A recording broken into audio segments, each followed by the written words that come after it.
جس کی وجہ سے مسلمانوں کو بے حد نقصان اٹھانا پڑا۔ یہ سامنے جبل احد ہے اور یہاں پر تھوڑے ہی فاصلے پر اوپر ایک غار ہے جہاں پر نبی پاک صلی اللہ علیہ وآلہ وسلم نے زخمی حالت میں غزوہ احد کے موقع پر کچھ صحابہ کرام کے ساتھ اس غار میں پناہ لی تھی۔ تو آپ صلی اللہ علیہ وسلم کافی زیادہ زخمی ہو گئے تھے، بلکہ یہاں تک افواہ پھیل گئی تھی کہ نعوذ باللہ آپ صلی اللہ علیہ وآلہ وسلم کو شہید کر دیا گیا ہے۔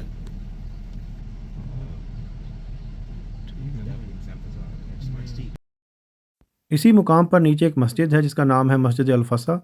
یہ سامنے آپ اس کا محراب دیکھ سکتے ہیں۔ تو یہاں پر ابھی تعمیراتی کام جاری ہے۔ تو یہ وہ جگہ ہے جہاں پر نبی پاک صلی اللہ علیہ وآلہ وسلم اور صحابہ کرام زخمی حالت میں جمع ہوئے تھے، اور بعد میں روایات کے مطابق آپ صلی اللہ علیہ وآلہ وسلم نے یہاں پر بیٹھ کر ظہر اور عصر کی نماز اکٹھے پڑھی تھی، کیونکہ آپ بہت ہی زیادہ زخمی ہو چکے تھے۔ اس وقت میں مدینہ المنورہ کی ایک بہت ہی اہم اور مشہور زیارت کے سامنے موجود ہوں۔ اکثر جو یہاں پر زائرین آتے ہیں وہ اس مسجد کو ضرور وزٹ کرتے ہیں۔ تو یہ ہے جناب مسجد قبلتین۔ تو آئیے اس کو دیکھتے ہیں اور پھر اس سے جڑی جو تاریخ ہے وہ بھی میں آپ کو بتاتا ہوں۔ میں کافی سالوں بعد مسجد القبلتین کی زیارت کرنے لگا ہوں۔ پچھلے چند سالوں میں جب بھی میں یہاں پر آیا ہوں تو کسی وجہ سے میں مسجد القبلتین کو وزٹ نہیں کر سکا۔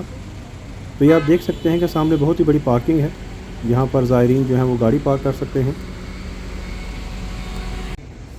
یہ مرد حضرات کی مسجد میں داخل ہونے کی جگہ ہے اور اس کے اندر وضو کرنے کے لیے بھی جگہ ہے۔ تو خواتین جو ہیں وہ دوسرے راستے سے مسجد میں داخل ہو سکتی ہیں۔ مسجد القبلتین کا مطلب ہے دو قبلوں والی مسجد۔ تو یہ وہ مسجد ہے جہاں پر نبی پاک صلی اللہ علیہ وآلہ وسلم نے دوران نماز اللہ تعالیٰ کے حکم پر اپنی جو قبلے کی سمت ہے اس کو بیت المقدس سے خانہ کعبہ کی طرف کیا تھا۔ تو نبی پاک صلی اللہ علیہ وآلہ وسلم ظہر کی اور بعض روایات میں آتا ہے کہ عصر کی نماز پڑھ رہے تھے کہ اللہ تعالیٰ کی طرف سے وحی آئی جو کہ سورۃ البقرہ کی آیات ہیں۔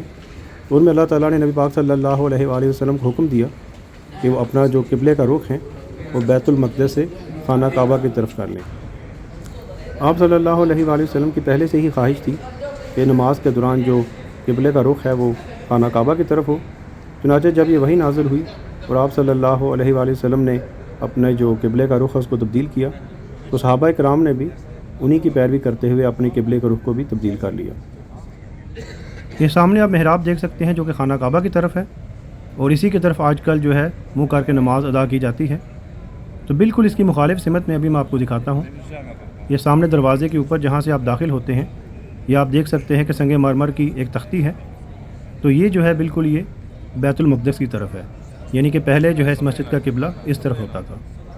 تو آپ دیکھ سکتے ہیں کہ بالکل اس کی مخالف سمت میں ہے۔ کہتے ہیں کہ کسی دور میں اس مسجد میں دو محراب ہوا کرتے تھے، یعنی کہ قدیم حالت میں جب یہ مسجد تھی، لیکن بعد میں جب اس کی تعمیر نو کی گئی تو پہلی والی مسجد جو ہے اس کو بالکل گرا دیا گیا اور ابھی اس کو نئے سرے سے تعمیر کیا گیا ہے۔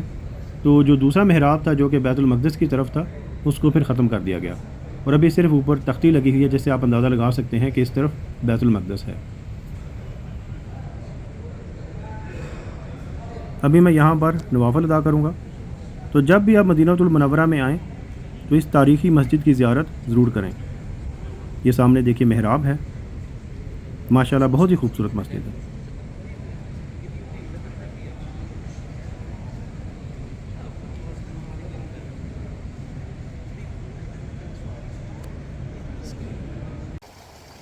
اس وقت میں حضرت سلمان فارسی رضی اللہ تعالیٰ عنہ کے باغ میں موجود ہوں۔ تو یہ وہ باغ ہے جہاں پر نبی پاک صلی اللہ علیہ وآلہ وسلم نے اپنے ہاتھوں سے کھجوروں کے پودے لگائے تھے، اور معجزانہ طور پر انہوں نے بہت ہی جلدی پھل دینا شروع کر دیا تھا، اور اسی وجہ سے پھر حضرت سلمان فارسی رضی اللہ تعالیٰ عنہ کو ان کے یہودی آقا سے نجات ملی تھی۔ اس کے بارے میں پہلے میں ایک ویڈیو بنا چکا ہوں، تو مختصراً اس کے بارے میں بھی میں نے بتایا ہے۔ ماشاءاللہ بہت ہی خوبصورت باغ ہے، بہت ہی یہاں پر پرسکون ماحول ہے۔ یہ دیکھیے کھجوروں کے درخت ہیں اور موسم بھی بہت ہی اچھا ہے۔ باغ کے ساتھ ہی ایک کنواں بھی ہے جس کی آج کل تعمیر نو ہو رہی ہے، اور اس کے علاوہ یہاں پر ایک سٹال بھی ہے جہاں سے آپ اس باغ کی کھجوریں بھی خرید سکتے ہیں۔ یہ ایک اور باغ ہے یہاں پر مدینہ المنورہ میں، تو ابھی اس کی زیارت کرتے ہیں۔ تو اس کے بارے میں بھی مجھے یہ جو میرے ابھی ٹیکسی ہے جس پر میں آیا ہوں، جو گائیڈ ہیں میرے فواد حسین صاحب، انہوں نے مجھے بتایا ہے۔ تو یہ لگتا ہے تھوڑے دیر پہلے ہی اس کے بارے میں لوگوں کو پتہ چلا ہے۔ اس کے بارے میں مجھے بہت زیادہ ڈیٹیل تو نہیں ملی، لیکن میں نے سنا ہے کہ یہاں پر جو نبی پاک صلی اللہ علیہ وآلہ وسلم کی اونٹنی یا قصبہ اس کے قدموں کے نشان ہیں۔ تو ابھی اس کے بارے میں میری بہت زیادہ اپنی تحقیق تو نہیں ہے، تو جو مجھے پتہ چلا ہے وہی آپ کو بتا رہا ہوں۔ ابھی آپ کو دکھاتے بھی ہیں وہ جگہ جہاں پر نبی پاک صلی اللہ علیہ وآلہ وسلم کی اونٹنی جو ہے اس کے قدموں کے نشان ہیں۔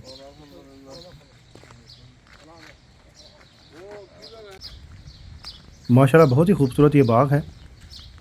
تو نبی پاک صلی اللہ علیہ وآلہ وسلم جب مدینہ المنورہ میں ہجرت کے بعد داخل ہوئے تھے تو وہ جس اونٹنی پر سوار تھے اس کا نام قصبہ تھا، اور یہی وہ اونٹنی تھی جو کہ پھر اللہ کے حکم سے صحابی رسول حضرت ابو ایوب انصاری رضی اللہ تعالیٰ عنہ کے گھر کے سامنے رکی، اور ان کو یہ شرف حاصل ہوا کہ وہ نبی پاک صلی اللہ علیہ وآلہ وسلم کی میزبانی کر سکیں۔ الحمدللہ مجھے یہ سعادت نصیب ہوئی تھی کہ آج سے چند ماہ پہلے میں استنبول جب گیا تھا ترکیہ میں، تو میں نے حضرت ابو ایوب انصاری رضی اللہ تعالیٰ عنہ کی جو قبر مبارک ہے اس کی زیارت کی تھی۔ اس کے بارے میں نے ایک ڈیٹیل ویڈیو بھی بنائی تھی، اس کا لنک میں ڈسکرپشن میں دے دوں گا، تو وہ ویڈیو بھی آپ دیکھیے گا، بہت ہی معلوماتی اور دلچسپ ویڈیو ہے، اور ان ڈیٹیل میں نے آپ کو ان کی جو قبر مبارک ہے اور وہاں پر جو مسجد ہے اس کے بارے میں بتایا ہے۔ تو یہ کہتے ہیں کہ اسی طرف جو چٹانیں ہیں جہاں پر قصبہ جو اونٹنی ہے اس کے قدموں کے نشان ہیں۔ کبھی دیکھتے ہیں تو یہ دیکھیے، یہ ایک نشان ہے اور یہ ایک نشان ہے، اور شاید نیچے جو ہے وہاں پر بھی چند نشان ہیں، یہ دیکھیں۔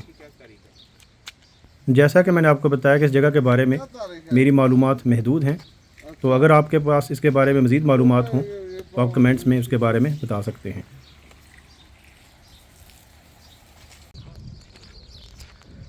آئیے جناب ابھی آپ کو مدینہ المنورہ کی ایک اور اہم زیارت کی طرف لے کر چلتے ہیں۔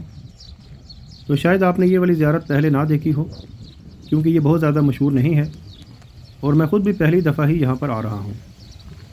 یہ آپ سامنے دیکھ سکتے ہیں کہ ایک بارڈ لگی ہوئی ہے۔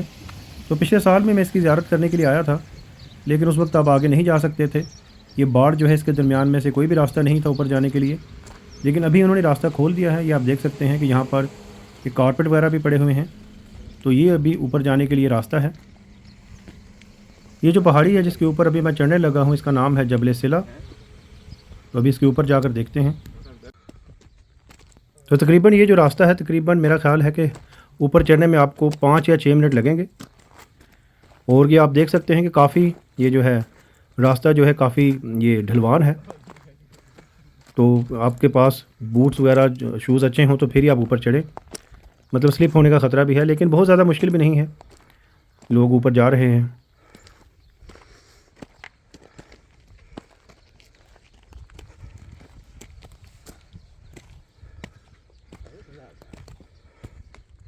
یہ آپ دیکھ سکتے ہیں کافی زیادہ یہ پتھریلا راستہ ہے، لیکن یہاں پر بھی تھوڑی سی یہ جو سیڑھیاں ہیں یہ بھی بنی ہوئی ہیں۔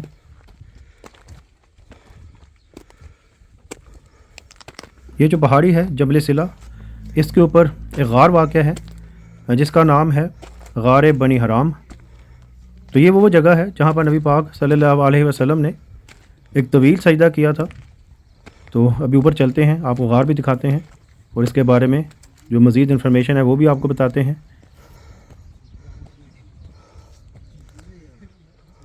تو یہ ہے جناب غار بنی حرام۔ تو اوپر چڑھنے میں تقریباً 7 سے 8 منٹ لگتے ہیں، اور کافی زیادہ چڑھائی ہے۔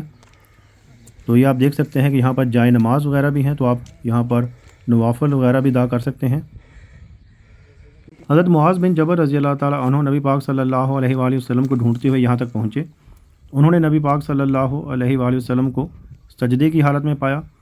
انہوں نے کچھ دیر انتظار کیا، لیکن نبی پاک صلی اللہ علیہ وآلہ وسلم بدستور سجدے کی حالت میں تھے، اور اتنی دیر ہو گئی کہ ان کو محسوس ہونے لگا کہ کہیں نبی پاک صلی اللہ علیہ وآلہ وسلم اس دنیا سے رخصت تو نہیں ہو گئے۔ لیکن بعد میں نبی پاک صلی اللہ علیہ وآلہ وسلم سجدے سے اٹھے، تو پھر انہوں نے کہا کہ اللہ تعالیٰ نے مجھے میری امت سے متعلق کہا ہے کہ وہ مجھے کبھی بھی میری امت سے متعلق مایوس نہیں کریں گے، یعنی کہ میری امت کو بخش دیا جائے گا۔ تو اسی پر اللہ تعالیٰ کا شکر ادا کرنے کے لیے نبی پاک صلی اللہ علیہ وآلہ وسلم نے یہاں پر ایک طویل سجدہ کیا۔ تو جناب یہ تھی مدینہ المنورہ کی چند زیارتیں۔ تو امید ہے میری یہ ویڈیو آپ کو پسند آئی ہوگی۔ جن ویورز نے میرا چینل اب تک سبسکرائب نہیں کیا تو پلیز چینل کو سبسکرائب کر دیں۔ اگلی ویڈیو تک کے لیے خدا حافظ، السلام علیکم۔